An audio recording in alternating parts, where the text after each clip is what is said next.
or at least I think it was today. Time has been, I don't know, twisted. I showed up here and was told to stand in line and wait for my name to be called. And I guess that's what all of us are doing here. Wow, there are a lot of people. It's weird, I can't make out anyone's special features. It's like we're all a bunch of human-shaped clouds. I can't even distinguish between males and females. Anyway, I think I know how I died. Isabel. Isabel. I am a teacher. I teach 3rd grade at New Horizon Elementary in San Diego. It's funny. I said I teach. Should have said I taught. Anyway, Isabel is why I died. One day, she came to school with bruises on her arms. When I asked her about it, she wouldn't tell me anything. But it looked like someone had squeezed her little arms really hard. So that afternoon, I called Child Protective Services and told the woman that answered the phone everything I knew.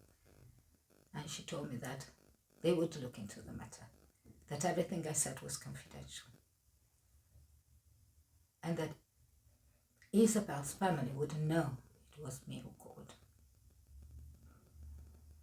A couple of days later, I was teaching a morning math lesson,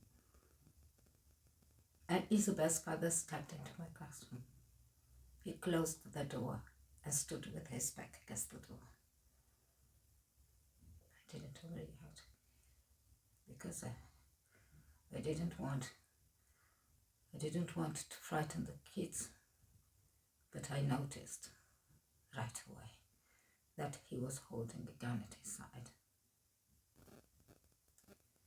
At that moment, the school secretary announced over the PA that the school was all locked down. And Isabel's dad didn't react. He just stood there. So as calm as I could, I asked him why he was in my room.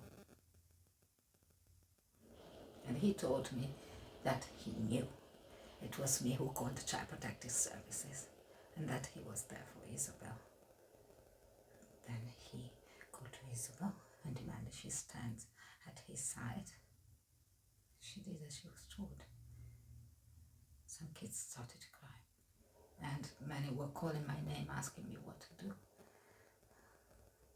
I did my best to calm them. I don't know how much time had gone by, but Isabel's dad just stood there against the door with Isabel's hand in one hand and the gun in the other. Suddenly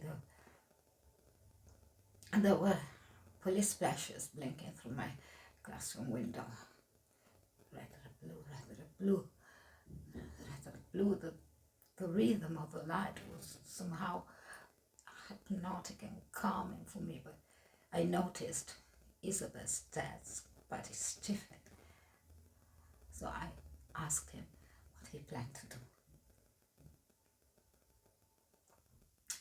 And he said that if he couldn't have Isabel, nobody could. In a flash,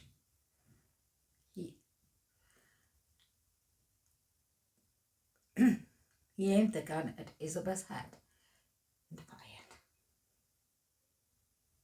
And as her little body dropped to the ground,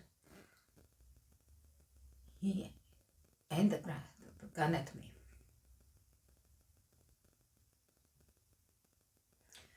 This is the last thing I remember. The next I knew is that I was here, told to stand in line and to wait. What's this? Have you heard that? Someone is calling my name. What did you say?